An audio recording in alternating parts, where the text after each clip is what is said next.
오늘 주신 하나님의 말씀은 창세기 50장 15절에서 21절까지 말씀입니다. 창세기 50장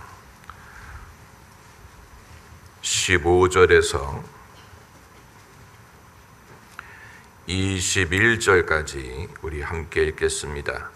요셉의 형제들이 그 아비가 죽었음을 보고 말하되 요셉이 혹시 우리를 미워하여 우리가 그에게 행한 모든 악을 다 갚지나 아니할까 하고 요셉에게 말을 전하여 가로되 당신의 아버지가 돌아가시기 전에 명하여 이르시기를 너희는 이같이 요셉에게 이르라 내 형들이 내게 악을 행하였을지라도 이제 바라건대 그 허물과 죄를 용서하라 하셨다 하라 하셨나니 당신의 아버지의 하나님의 종들의 죄를 이제 용서하소서 하매 요셉이 그 말을 들을 때 울었더라.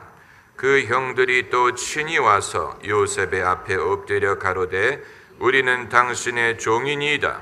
요셉이 그들에게 이르되 두려워 마소서. 내가 하나님을 대신하 당신들은 나를 해하려 하였으나 하나님은 그것을 선으로 바꾸사 오늘과 같이 만민의 생명을 구원하게 하시려 하셨나니 당신들은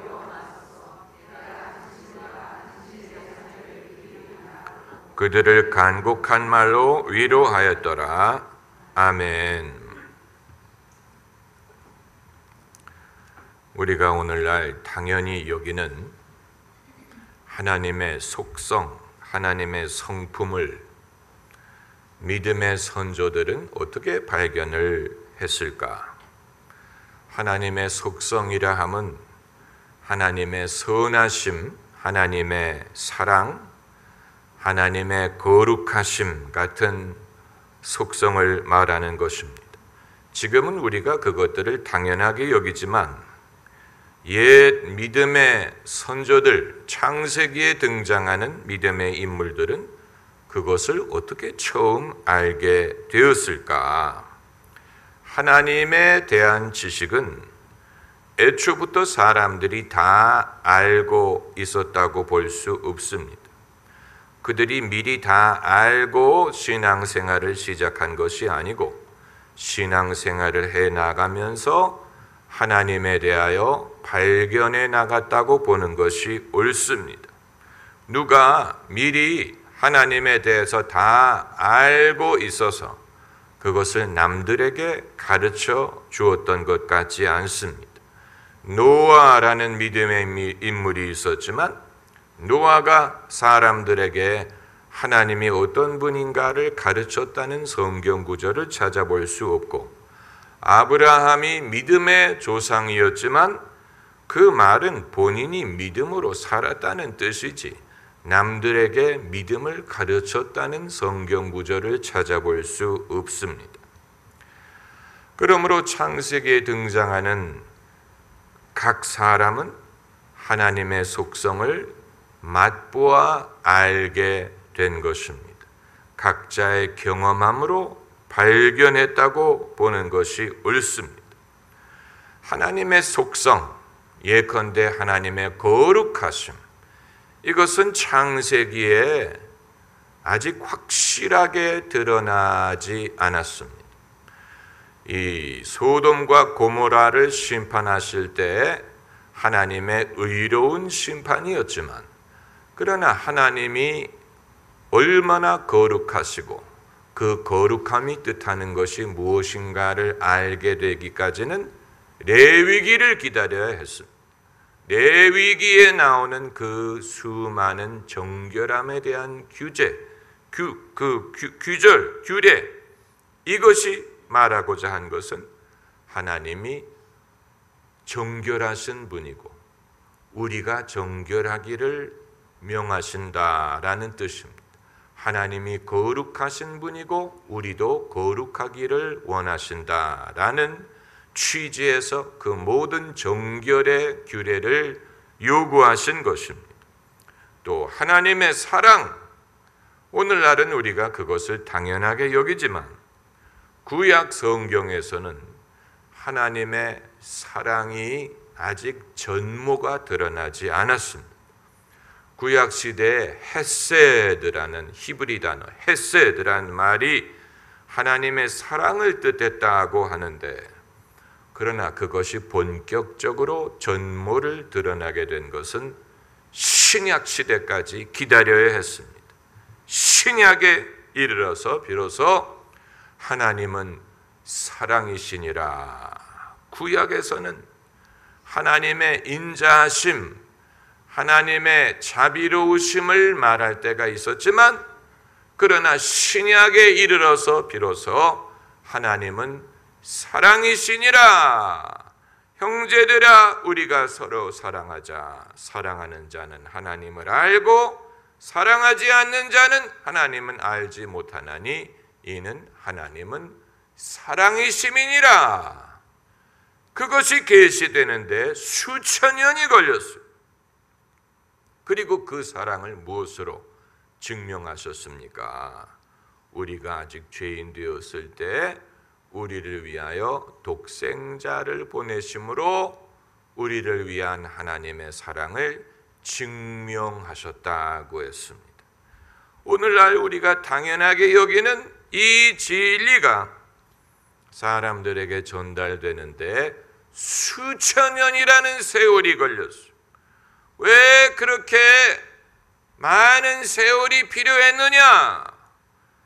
단기간에 알려주실 수 있지 않았느냐? 그러나 인간이 원래 그런 존재입니다. 인간이 귀중한 것을 깨우치는 데는 그만큼 세월이 많이 걸립니다. 예컨대 노예제도, 오늘날 노예제도를 실행하는 국가는 아무도 없죠.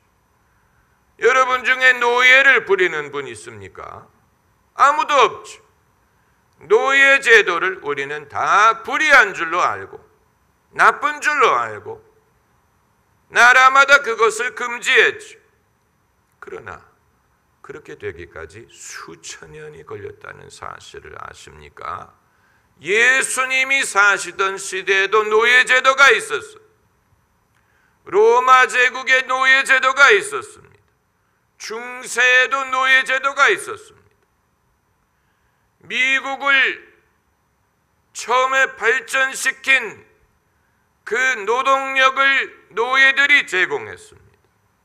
미국의 노예제도가 폐지된 것은 19세기 후반에 이르러서 일어난 일입니다. 그리고 그 즈음에 다른 국가들도 노예제도를 폐지하기 시작했죠. 그러니까 사람을 노예로 부리고 인간 대접을 안 한 이 불의한 일을 그릇된다고 깨우치고 폐지하는데 그 많은 세월이 걸린 것입니다.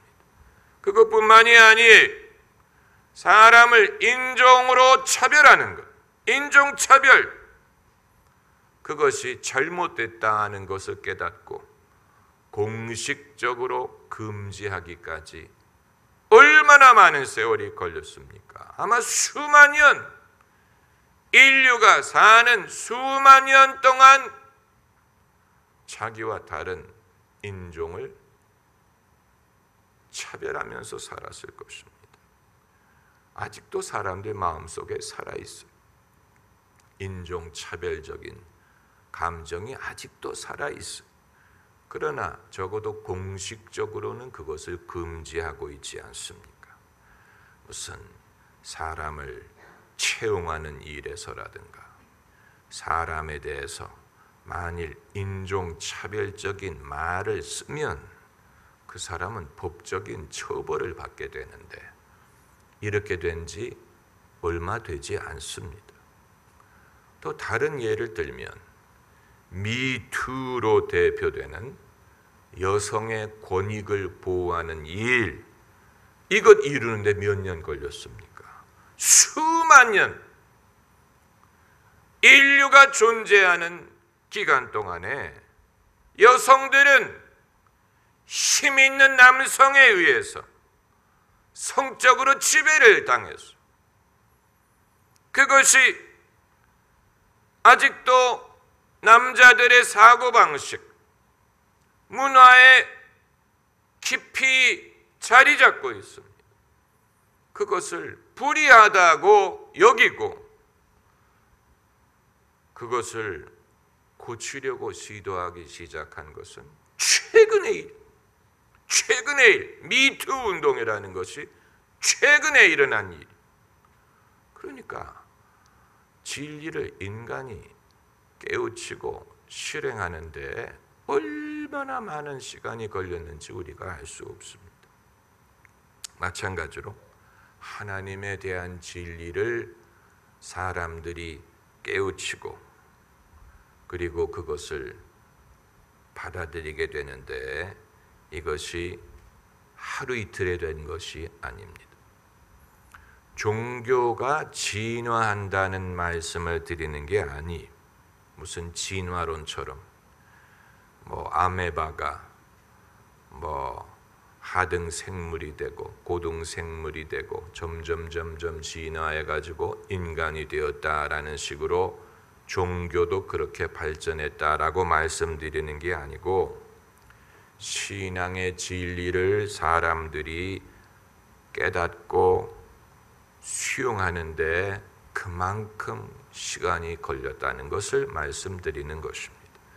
왜 하나님이 당신의 아들을 애초에 보내지 않고 구약 그 세월을 기다리고 약속하고 예언하고 준비가 되고 때가 이름에 비로소 당신의 아들을 보내셔야 했느냐? 그것이 단숨에 이루어질 수 있는 일이 아니기 때문입니다.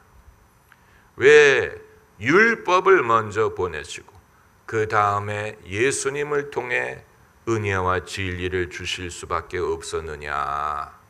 사람들이 먼저 율법이 필요했고 율법을 통하여 자신의 죄를 깨달을 필요가 있었고 율법을 통하여 사람의 노력으로 의의 요구를 이룰 수 없다는 것을 깨달을 필요가 있었고 그리고 예수님이 오셔서 그때 비로소 대속의 죽음, 대속의 은혜, 우리를 대신한 예수 그리스도의 구원, 구원자로서의 예수, 우리를 대신하여 의의 요구를 충족시키신 구세주, 여기에 대해서 사람들이 받아들이게 된 것이고 깨닫게 된 것이고 그래서 율법의 시대에서 은혜의 시대로 넘어올 수가 있었던 것이고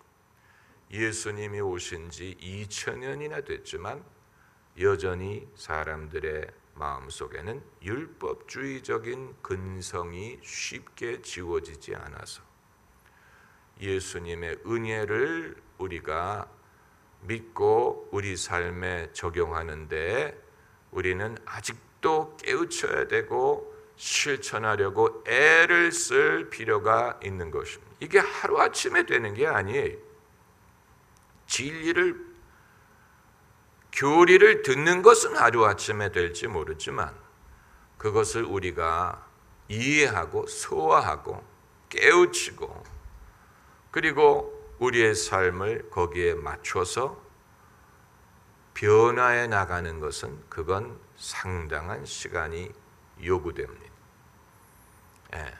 그 순서가 필요했던 것입니다. 율법을 먼저 주시고 그리고 나서 은혜와 진리를 주셔서 이제는 우리가 율법의 요구를 스스로 채울 수 없었던 것을 예수 그리스도께서 대신 채우심으로 예수님이 우리의 구세주가 되실 수가 있었던 것입니다.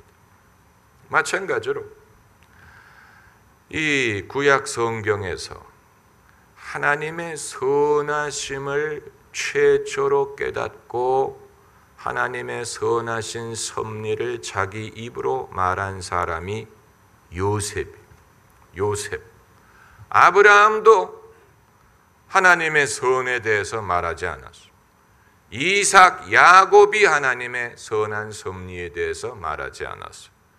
그런데 창세기 끝에 가서 누가 그걸 말했느냐면 요셉이 자기의 경험을 통해서 하나님의 선한 섭리를 깨닫고 당신들은 나를 해하려 이렇게 하였으나 하나님이 그것을 선으로 바꾸셨다. 하나님의 선한 섭리를 고백한 것입니다. 그것이 바로 20절에 있는 말씀,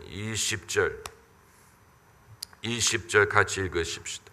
당신들은 나를 해하려 하였으나 하나님은 그것을 선으로 바꾸사 오늘과 같이 만민의 생명을 구원하게 하시려 하셨나니.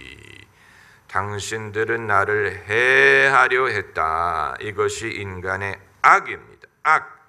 17절에 형들이 내게 악을 행하였을지라도, 그러니까 하나님은 악을 선으로 바꾸시는 분입니다. 요셉이 악을 선으로 바꾼 게 아니에요. 요셉이 그 섭리를 믿고 순종을 했지만 악을 선으로 바꿀 수 있는 능력은 하나님만이 갖고 있는 것입니다. 사람은 악을 견디려고 애쓸 수는 있을 수 있습니다. 선한 섭리가 이루어질 줄을 믿으려고 애쓸 수는 있어요. 그러나 그걸 바꿀 수 있는 힘은 하나님만이 갖고 있는 것입니다. 하나님이 그 일을 하세요. 하나님이 악을 선으로 바꾸신다면 그것이 증명하는 것은 무엇입니까? 하나님이 선하시다는 사실. 그러니까 하나님이 선하다는 말은 그냥 우리가 교리적으로 앵무새 되풀이하듯이 말하는 것이 아니고 우리가 경험을 해봐야 실감할 수 있는. 그런데 그 선한 섭리를 깨닫기 위해서는 무엇을 먼저 경험을 해봐야 되겠습니까? 그 반대 개념인 악이라는 것을 경험을 해봐야 돼요. 악. 선만 있어서는 그것이 얼마나 귀중한지 알 수 없습니다. 당연하게 여깁니다. 항상 건강하기만 한 사람은 건강이 얼마나 귀중한지 몰라요. 병이 들어봐야 건강이 귀중하다는 것을 알게 됩니다. 엄마 아빠가 늘 함께 있으면 귀중한 줄 몰라요. 떨어져 봐야 엄마 아빠처럼 나를 사랑하는 이가 세상에 없다는 것을 알게 되죠. 마찬가지로 요셉이 하나님의 선한 섭리를 깨닫게 된 계기는 자기가 악을 경험해보고 악의 피해자가 되봄으로 말미암은 것입니다. 누가 요셉에게 악을 행했습니까? 형들이 악을 행했어요. 사람이 악을 행했어요. 가까운 데 있는 사람들이 악을 행하더라는 것입니다. 나를 알지 못하는, 내가 알지 못하는 이방인이 악을 행했다면 이해를 하겠는데 무슨 범죄자들이라든가 도둑이라든가 길거리에 무슨 나쁜 사람들이 악을 행했다면 그래도 이해를 하겠는데 피부친 형들이 악을 행하더라. 그러니까 여러분 참 인간의 무서운 면을 보여주는 것입니다. 인간의 무서운 면. 우리나라에서도 그런지는 알 수가 없지만 어린아이들이 납치가 돼서 이제 나쁜 놈들이 그의 생명을 앗아갈 때 그 범죄자가 피해자로부터 그렇게 멀리 사는 사람이 아니라는 통계가 있죠. 앞으로 빅데이터가 발전하면 더 그런 것을 잘 알 수 있게 될 것입니다만은 누가 실종되면 사람들이 그 실종된 사람을 찾기 위해서 별의별 곳을 가는데 나중에 발견을 할 때 의외로 자기 집에서 가까운 곳에 누가 붙잡고 있더라. 이런 것을 발견하고 가까운 데 있는 사람이 나쁜 짓을 했다는 것을 발견할 때가 많다는 것이죠. 그러니까 요셉을 애굽의 종으로 판 사람들이 무슨 이방인들이 아니었어요. 애굽인들이 그렇게 한 게 아니었어요. 같은 집에서 살던 형들이 요셉을 팔아버렸어요. 얼마나 무서운 일입니까? 그리고 아버지에게는 양의 피를 묻힌 옷을 보여주면서 짐승이 이렇게 했다고 거짓말을 했어요. 그러니까 야곱의 아들들 중에 다 그런 건 아니지만 그 중에 일부가 이렇게 악할 수가 있었다는 사실이 놀랍고, 요셉이 그 트라우마를 어떻게 개인적으로 극복했는지는 성경이 말하고 있지 않습니다. 성경은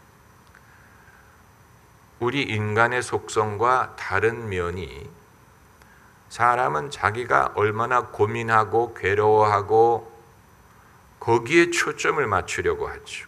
내가 얼마나 고생했는지 몰라. 내가 참 오랜 세월 동안 힘들었어. 이런 것을 강조하려고 하는데, 성경은 요셉이 당연히 트라우마가 컸을 것입니다. 그러나 요셉이 어떻게 그것을 극복했는지에 대해서는 전혀 언급하지 않았어요. 그럴 줄로 아는 것이지 성경은 거기에 초점을 맞추지 않았어요. 그걸 요셉이 극복했다는 사실을 말했어요. 그러니까 사람이 위대한 면이 있지만 선을 악으로 바꾸는 힘이 사람에게 있는 것이 아니라는 말을 하고자 한 것입니다. 그리고 그 형들이 요셉을 팔았는데 어떻게 됐는지요? 그건 여러분 읽어보셔야 됩니다.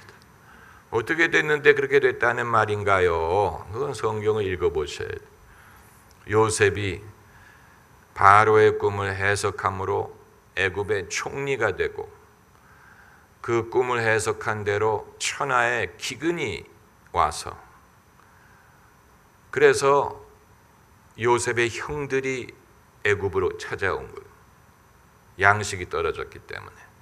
그래서 요셉 앞에 찾아오게 된 거예요. 그리고 요셉이 꿈을 꾼 대로 요셉에게 절을 한 거예요. 동생인 줄 모르고. 어렸을 때 꾼 꿈이 그대로 이루어진 거예요. 자기 형들이 자기에게 절하는 꿈을 꿨었는데 실제로 세상에 기근이 오니까 형들이 애굽에 찾아와서 애굽에 양식이 있더라, 곡식이 있더라 하는 말을 듣고 찾아와서 그 곡식을 담당하는 요셉 앞에 꿈을 절을 하는 거예요. 그제서야 요셉이 깨달은 거예요. 왜 하나님이 나에게 어렸을 때 그런 꿈을 꾸게 하셨을까? 그리고 그 이후에 왜 형들이 나를 팔고 내가 이런 악을 경험하고 고생을 해야 했을까 하는 것을 그제서야 깨달은 것입니다. 그래서 그가 말하기를 당신들은 악으로 이렇게 하였으나 하나님이 그것을 선으로 바꾸셨다. 그래서 바꾸어서 어떤 목적을 이루셨습니까?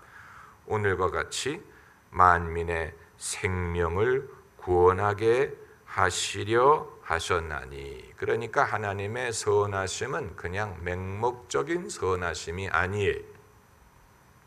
그냥 맹목적인, 원래 하나님의 성품이 그래, 하나님은 원래 선하신 분이야 라고 말하게 하기 위하여 하나님이 선하신 것이 아니고, 하나님의 선하심은 인류의 구속사에 있어서 인류를 구원하기 위한 선하심,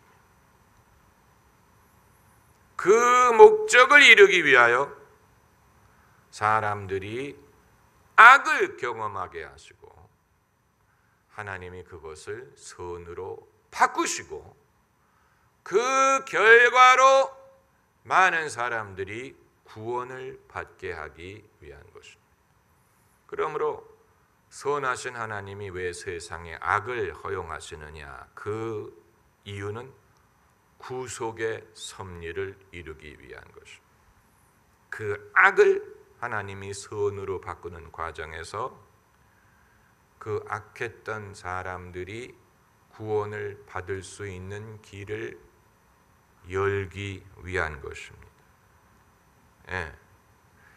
이것은 1대1의 변화가 아니, 한 개의 악이 한 개의 선으로 바뀌는 게 아니고 한 개의 악을 하나님이 수많은 사람을 위한 선으로 바꾸시는 것입니다. 요셉이 자기 한 사람이 고생을 해가지고 형 한 사람을 살린 게 아니고 수많은 그 온 일가 친척과 애굽의 민족과 천하에 이 굶어 죽을 수 있었던 사람들을 구원하기 위하여 하신 일입니다. 가룟 유다 한 사람이 예수님을 배신했지요. 그러나 1대1의 결과를 얻은 게 아니고 그 일을 통해서 예수님은 셀 수 없을 정도로 많은 사람의 영혼을 구원하게 되신 것입니다. 할렐루야. 기도하십시다.